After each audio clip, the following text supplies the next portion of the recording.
Good morning, Cambridge Springs. This is Mrs. Walsh bringing you your first day of virtual art lesson. Welcome back to art. Today we are going to start a new project. You are going to need to have 2 clean pieces of paper. It can be drawing size, it can be copier paper, whatever you have that's clean and white is perfectly fine. You're going to need a pair of scissors, and then you're going to need something to add color to this. I am going to be using crayons, but if you have colored pencils, those would work fine. If you have markers, that would be fine. Even if you have the ability to paint, that would be fine. I am going to be using crayons because it's something I think most people do have, and you'll see that you can do just as well using crayon as you can any other medium. So to begin, set 1 clean sheet off to the side. We're going to be starting with the background paper, and this is going to be a snow scene with a beautiful winter sky. We need to use a couple different colors, if you have them, of blue. So here you'll see I kind of have this aqua blue green, I have a cerulean, and I have an indigo blue. And on top of that, I'm gonna need a purple. So here is a violet purple, and there is also a blue violet purple.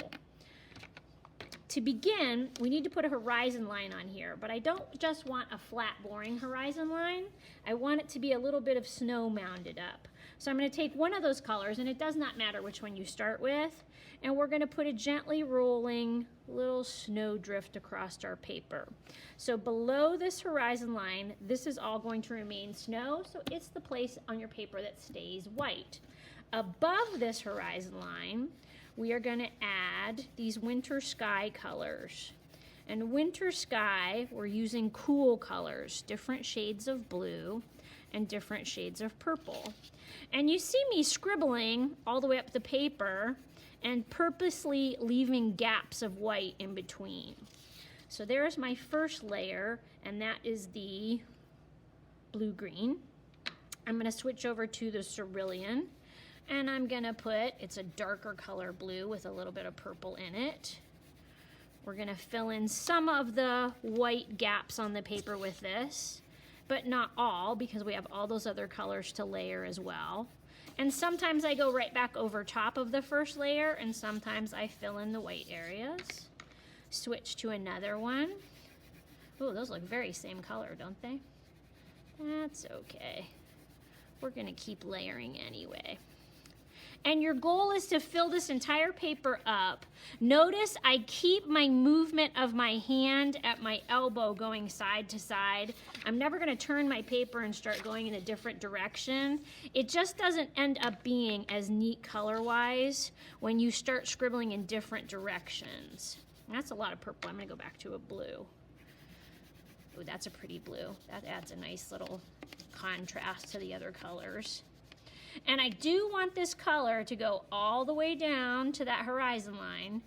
So probably the last color you use, you got to get a little bit more detail oriented with filling up all the white spots and getting those edges.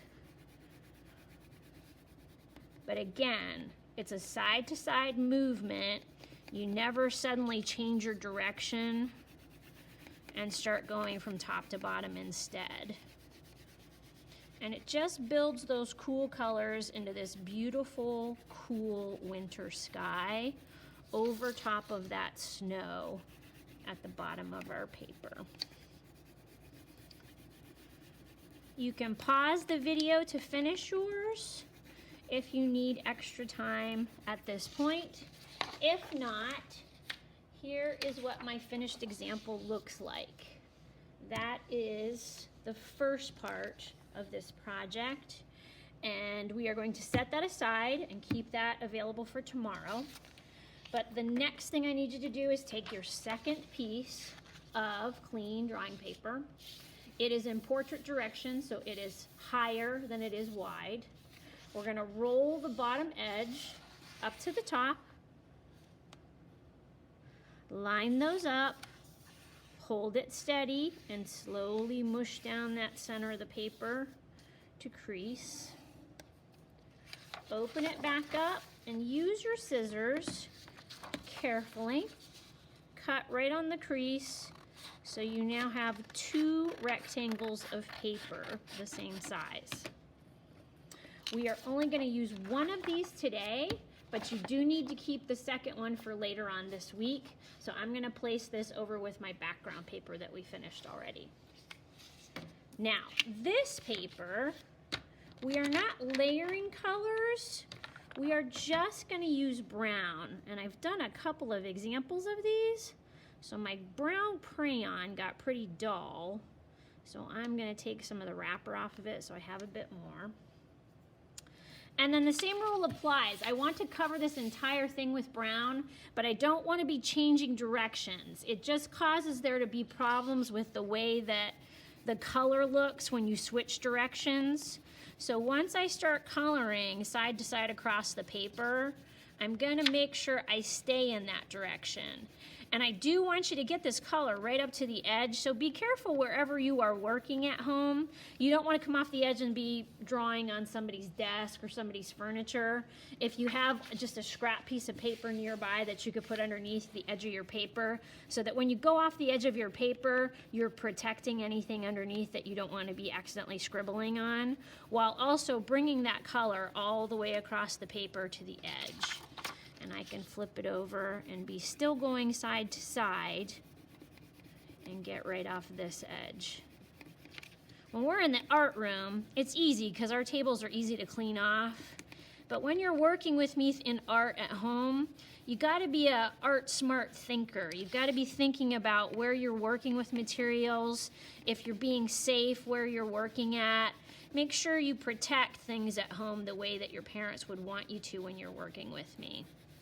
Now, that's just about filled up. I've got a couple of light spots and dark spots, so I will go back in and even those more out. But when you get done coloring this entire side of the paper, I'm afraid you are not done because you also need to color the opposite side. So once you have the first side all colored in, you are going to need to roll this over and you're going to do the same thing on the back of this paper. So when you are done, it is a pretty uniform brown on both sides. If we were in the art room, you would have been using brown construction paper, but with us working virtually from home, sometimes we've got to get creative, which, you know, we're all for in art. So when I reconvene with you tomorrow for virtual art, you will need this paper, you will need the blank white paper, you will need the background paper, you will need a pair of scissors, and you will need a glue stick tomorrow. So that concludes today's virtual art lesson. We will start up here tomorrow. Have a great day, Cambridge.